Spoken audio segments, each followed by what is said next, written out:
I wanted to be part of this film because I think that but also the chance to work with Sally Field and Rita Moreno, both of a silver screen goddess, an icon of intellectual beauty, and the woman who once made all of Hollywood fall silent every time she stepped into the frame. But that very same woman, Jane Fonda, spent over 60 years swallowing her tears because of 5 men who forced her into silence, submission, and a life as a performing doll, beautiful, obedient, and voiceless, until she had nothing left to lose. Now, at 87, she has decided to speak out. One man controlled her body and fame solely to serve his twisted ego. Another turned love into invisible handcuffs, leaving her unable to recognize herself in the mirror. And one, she says, I dreamed of killing him, right there in our own bed. Why did Jane Fonda keep these secrets for decades? Who silenced her with power, wealth, and fame? And which once celebrated cinematic legend is about to be unmasked? Right now, you're about to hear the story even those closest to her have never heard her say aloud. A story never told in the media. Never shared on any talk show, in any memoir, or interview. Stay tuned, in just 30 seconds, you'll hear the first name on the list of 5 men she's hated all her life. Hit like, follow the channel, because the deepest betrayal, the darkest secret, is still waiting for you. And don't forget to comment, who do you think betrayed Jane Fonda the most? They had issues, and the minute you know that, you can feel tremendous empathy. The man Jane Fonda hates to her core. Not a stranger, but someone who once lay beside her, directing her life both on and off the screen, with hands always holding a camera and eyes constantly trying to strip away her every defense. Roger Vadim, the first man to turn Jane Fonda from an actress into a sensual doll in a world she once thought was hers. He didn't pursue Jane with sweet words, but with a director's chair, a film script, and the gaze of a man who believed women were born to be naked for the sake of his art. Vadim wasn't just a lover. He was the first to teach Jane how to be seductive, even when she didn't want to be. I love your fragility, but don't be too strong, men are afraid of that, Jane recalls him whispering behind her neck as he zipped up a dress she never chose. He was the one who cast her as Barbarella, 1968, a surreal sex symbol, where Jane Fonda had to twist through space, strip piece by piece, panting not because of the script, but from exhaustion at constantly having to live up to the male fantasy. Her marriage to Vadim wasn't love. It was a long movie, where Jane was always performing. Performing intimacy. Performing happiness. Performing gratitude for being loved by a cinematic genius. But off-camera, she lived with a drug addict, a man who cheated openly, and used the camera as a weapon to turn his wife's body into his artistic property. I didn't know who I was anymore. I only knew I was the only woman on set who had to have sex, knowing my husband would turn it into a trailer. Vadim didn't love Jane. He loved the spotlight that came with having a beautiful woman beside him, the idea that he had created Barbarella, the sex icon of the 60s. But to Jane, Barbarella wasn't a role. It was a trap. The beginning of days when she was pinned to the image of a toy that could act, smile, and stay silent on cue. I didn't know if I was making a movie, or being displayed like merchandise, she said. Vadim was the kind of man who didn't need to shout. He controlled with a smile, a look, a kiss on the forehead before pushing her into a nude scene. He never hit her, but he stripped her soul bare with his gaze, his scripts, his way of loving as if she were his personal creation. I was most beautiful when I was silent. And he always made sure that happened. It took Jane years to escape Vadim's shadow, not in her career, but in her heart. Because sometimes, what imprisons women the longest isn't violence, it's the feeling once called love. If you've ever loved someone so much that you lost yourself, leave a dot below. And don't look away, because the next betrayal didn't happen on a film set.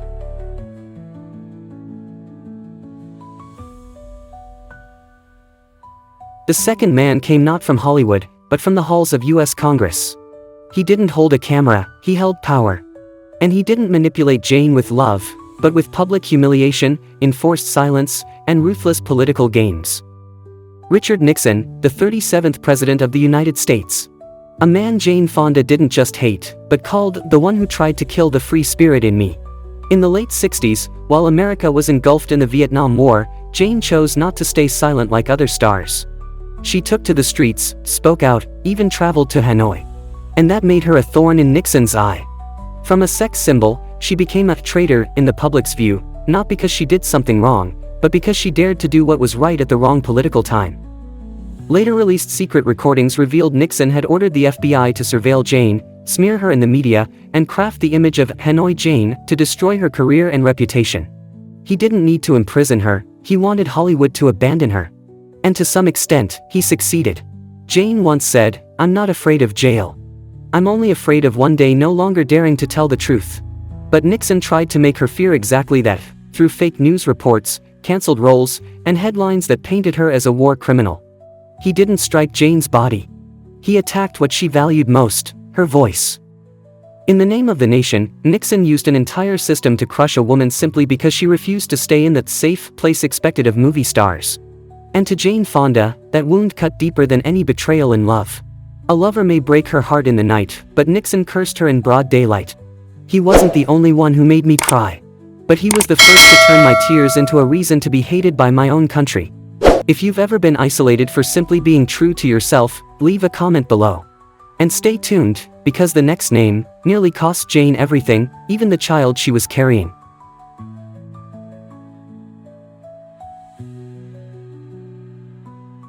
The third man wasn't a lover, nor was he splashed across the front pages of scandal tabloids. But to Jane Fonda, he was the ghost behind every camera, every role, and every line she was forbidden to cross. Lew Wasserman, the supreme boss of Universal Studios. A man all of Hollywood addressed with two words, the chairman. Wasserman didn't love Jane. He didn't need to. He only needed control, through contracts, promises, and glamorous parties where everyone smiled but no one dared speak the truth. To him, Jane Fonda was an image product, not a person. A marketable icon. A pawn that could act, look beautiful, and stay silent on cue. When Jane joined the anti-war movement, Wasserman was the first to warn her, "You're burning down what we spent millions to build." And then, roles vanished. Guaranteed deals dissolved. Directors stopped calling. Scripts went to someone else. Jane never had to ask why, she already knew. One call from Wasserman was enough to turn the entire system against her. No threats. No confrontation. Just a signal, and every door shut. Jane once said, "I wasn't punished because I failed, I was punished because I refused to bow."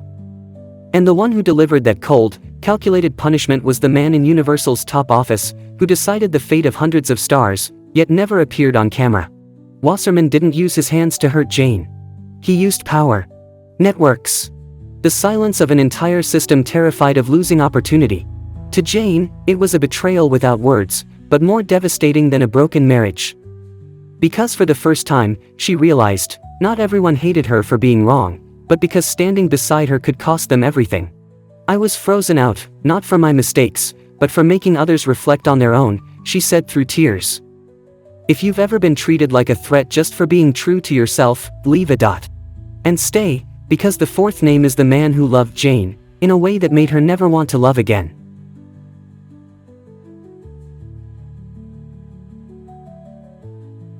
A man who once made Jane believe, maybe this time, I'm being loved, not used. But then she realized, sometimes the deepest wounds don't come from enemies, but from the one who once wiped your tears. Hayden. Former politician, anti-war activist, the man Jane once saw as a soulmate, a kindred spirit, in years of struggle. They met when both were driven by ideals to change the world. But Jane never expected that the man who stood with her against the system would become the first to build a prison inside her heart. At first, he admired her strength, intellect, and rebellious spirit. But after they married, those very traits became thorns he wanted to control.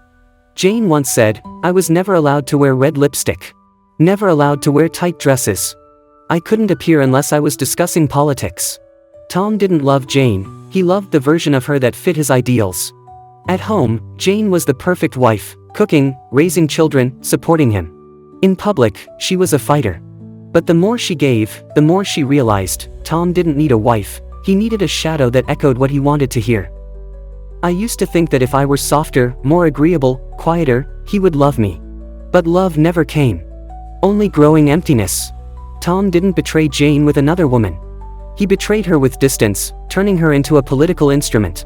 Jane once said, "I'm grateful to him for helping me find my voice." But he was also the one who silenced that voice every day inside our home. The marriage lasted 17 years.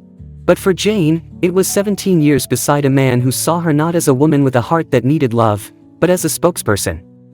Don't look away. because the final name is the man Jane Fonda once called the wisest and most dangerous man she ever loved.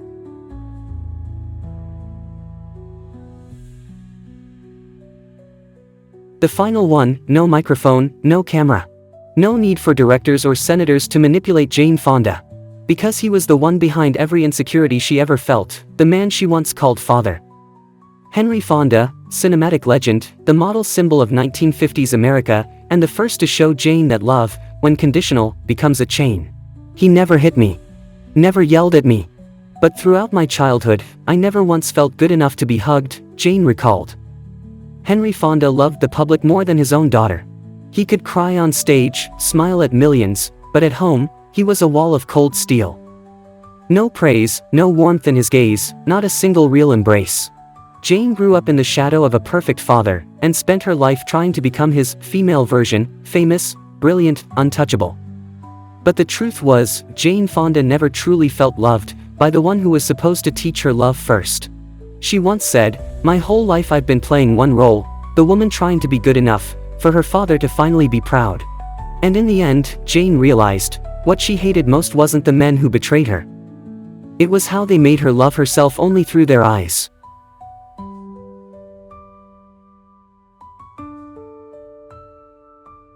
These are the 5 men Jane Fonda, at the age of 87, has finally dared to name. Not for forgiveness. Not for sympathy. But to close the chapters of her life that were once written for her, manipulated, distorted under the names of love, art, or fame. There are wounds that, if left unnamed, will bleed silently forever. And there are truths that, if left untold, will continue to consume other women. Jane Fonda doesn't share her story to be pitted. She shares it as a warning, for anyone who's ever loved the wrong person, lived the wrong life, or stayed silent out of fear of being left behind, to understand, it's never too late to reclaim your own voice. And if you've watched this far, maybe a part of this story is yours too. Who do you think, among these 5 men, is the one Jane Fonda hates the most? Leave their name in the comments, and hit subscribe so you don't miss the truths that have yet to be revealed. Kate Beckinsale was born in 1973 in London, into a family with artistic blood running deep in its veins. Her father, Richard Beckinsale, was a beloved British comedian who died suddenly of a heart attack when Kate was just 5 years old. His death was not only her first heartbreak but a quiet wound that lingered throughout her life. She once said, "I miss him, even though my memories of him are just a series of vague fragments." Despite the loss, Kate never lost her way. She fell in love with language and books, won a National Writing Award, and was accepted into Oxford University, where she studied French and Russian literature. Still, the spotlight quietly beckoned. During a student theater production, Kate's classical beauty and cool intensity left the audience spellbound. From that moment, acting found her, as if the craft had always lived in her veins. After her debut in One Against the Wind, her breakout came quickly with Much Ado About Nothing, where she stood out despite sharing the screen with major stars. Even among the famous, Kate radiated a distinct allure, elegant, composed, and impossible to ignore. She continued to favor independent films like Cold Comfort Farm and The Last Days of Disco, roles that let her showcase intellect and depth rather than rely on physical appeal. In 2003, she reached a turning point with Underworld, playing Celine, the cold, captivating vampire warrior. The role catapulted her to international stardom and proved something essential: beauty and strength are not mutually exclusive. From there, she starred in a string of standout films: Van Helsing, The Aviator, opposite Leonardo DiCaprio, Click, and especially Love and Friendship, which won her Best Actress at the Sitges Film Festival. Kate never aspired to be a talking vase. She rejected hollow, hypersexualized roles and stood firmly against directors who tried to use her body for attention. She once declared, "I came here to act, not to parade my body." In a Hollywood that loves to mold women into stereotypes, Kate chose her own path. Quiet yet powerful, without scandal but always striking, she became a reminder that women can be beautiful, intelligent, and fierce all at once. Yet on that bold journey, there were men who didn't stand behind her, but quietly pulled her down. Not public enemies, but those once closest to her, those she had trusted most. And now, we arrive at the first name on the list of men Kate Beckinsale has never forgiven, the man who was once her husband, her director, the one who made her believe she was loved, only to become a source of quiet heartbreak.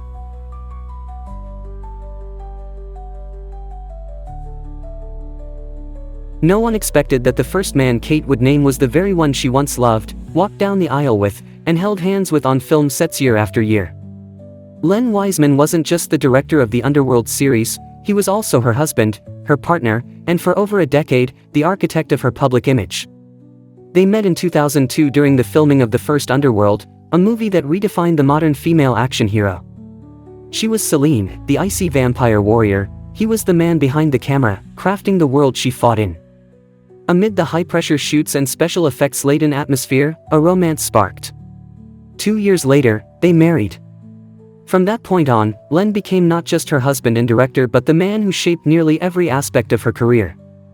Kate appeared in 4 Underworld films, all produced or directed by Lew. She rarely took on roles outside of the franchise. And while she still smiled on red carpets and appeared strong on screen, behind the scenes, she was slowly becoming a supporting character in her own life.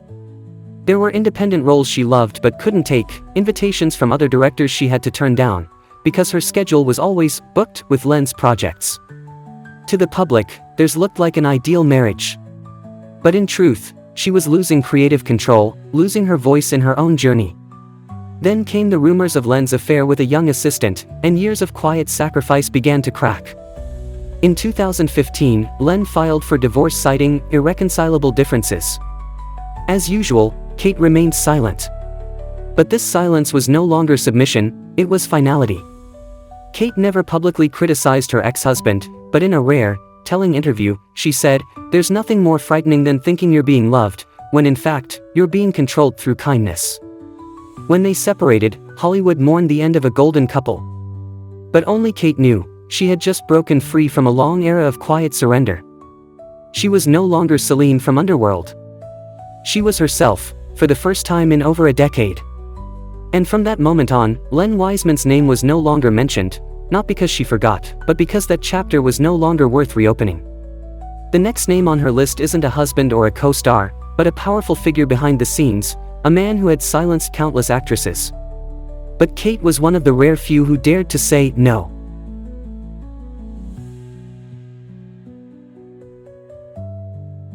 Harvey Weinstein, the man who quietly planted the seeds of trauma in her when she was just a young girl finding her way.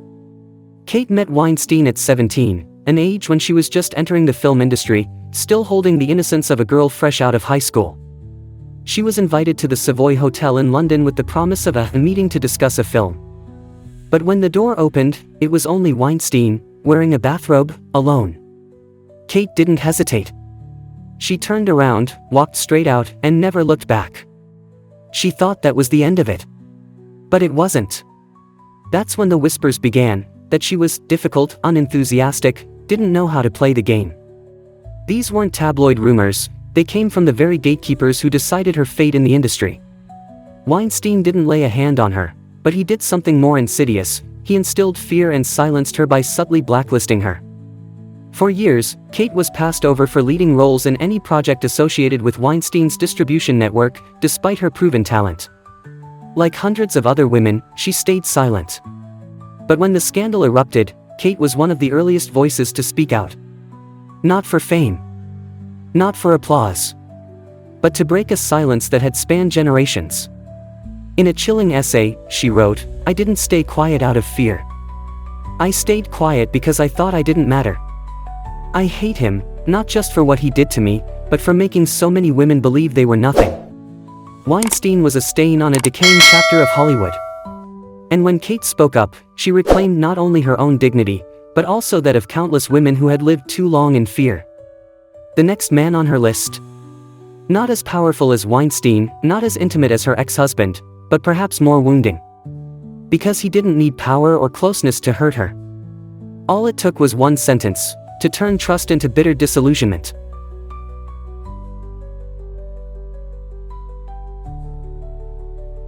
He wasn't a lover, nor a powerful producer, he was a co-star. A major action star who had worked with Kate on a big-budget film worth tens of millions of dollars. On screen, they played fierce rivals, intense, magnetic. But off-camera, he was the one who shattered her belief in professional respect. One day, as Kate walked onto set after makeup, preparing for a pivotal scene, he turned to the costume team and said loudly, "They only hired her for her boobs anyway. The entire set fell silent. No one laughed. Kate didn't respond. She simply turned away and quietly got on with the scene. But in that instant, something broke inside her.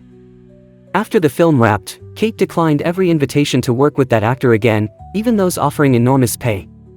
She never explained why. Just a soft smile and a single sentence, "Some people, once in a lifetime, is more than enough." To this day, she has never named him publicly. But within the industry, everyone knows who she was referring to. Because the most cutting words don't always come from enemies, they often come from those we once called colleagues. She doesn't resent him for a single remark.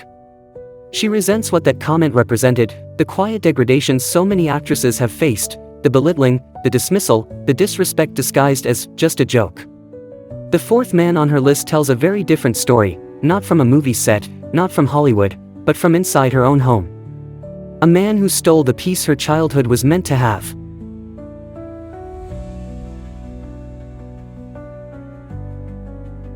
The fourth name Kate Beckinsale speaks of isn't a Hollywood celebrity. He's not a co-star. Not a lover. He's Roy Battersby, her stepfather. A man who lived with her mother for many years, and the one who made her grow up in a silence no one could see. Roy was a respected British television director who entered Kate's life after the death of her biological father, actor Richard Beckinsale. He was supposed to bring comfort. Instead, Kate once described that time in their home as years of quiet, heavy emptiness. She never directly accused him, but in several interviews, she said things that stopped people in their tracks. "I grew up in a house where every emotion had to be filtered. I learned to smile on cue, and stay silent when I was hurting." What Kate resents about Roy isn't one particular action, it's the way he treated her mother. A strong woman like Judy Lowe was gradually worn down by control, by unspoken rules inside her own home. And as Kate watched her mother slowly retreat inward, she came to understand that some wounds don't require screams to be called pain. She once admitted, "I don't hate him for what he did to me, I hate him for making my mother forget who she was." Roy Battersby was never publicly condemned. But in Kate's memory, he represents quiet oppression, the kind of damage that leaves no bruises but stays with you for a lifetime. Don't be too quick to guess, though, because the final name will make you see her entire life differently, and ask yourself, do we ever really know the person we trust the most? Sometimes, the one who breaks us is the one the world thinks we love the most.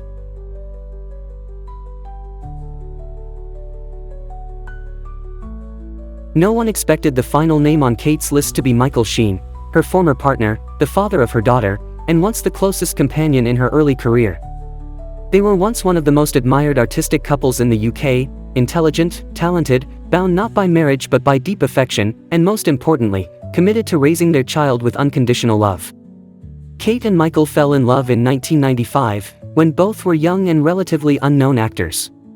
They were together for 8 years and had a daughter, Lily. Their relationship was quiet and scandal-free, often described as peace amid the storm of Hollywood. But it all quietly fell apart after Kate moved to the US to film Underworld, while Michael stayed in the UK to pursue his stage career. What hurt Kate wasn't the breakup itself, it was the feeling of being left behind. While she stepped into a new world, shouldering new pressures and even sacrificing her personal life to raise their daughter alone in America, Michael, by Kate's own account, seemed to disappear. She once said, "I don't blame him for not staying. I just hate that I had to be strong alone while the person who promised to face everything with me chose to step back." Their relationship remained civil in public, but those close to them knew, the distance between them was no longer about geography, it was the distance between two people who once shared a direction but no longer walked the same road. Kate never called Michael a bad person. But including him on this list is proof that not everyone who hurts you is a villain. Sometimes, they're just not brave enough to stay when you're at your most vulnerable. Michael Sheen, no antagonist, but perhaps the saddest figure on her list. Because among all the people she resents, he may be the one she once loved the most.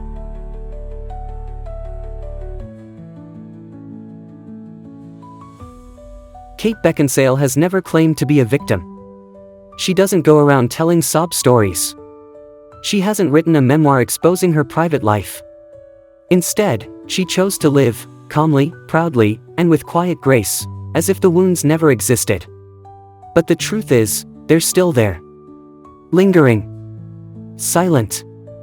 And sometimes, all it takes is a glance, a word, or the return of a memory, and everything resurfaces, as vivid as it ever was.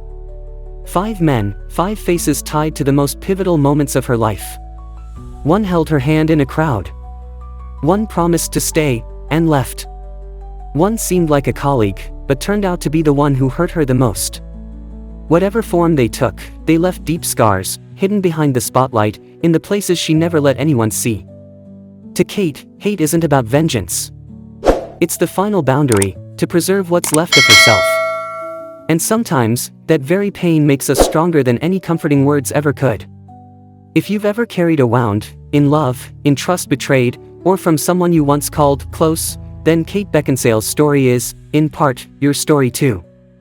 Share this video if you believe women have the right to speak up about the things they were once forced to keep silent. And don't forget to subscribe, because there are still so many untold truths behind the world's most famous faces, waiting to be revealed.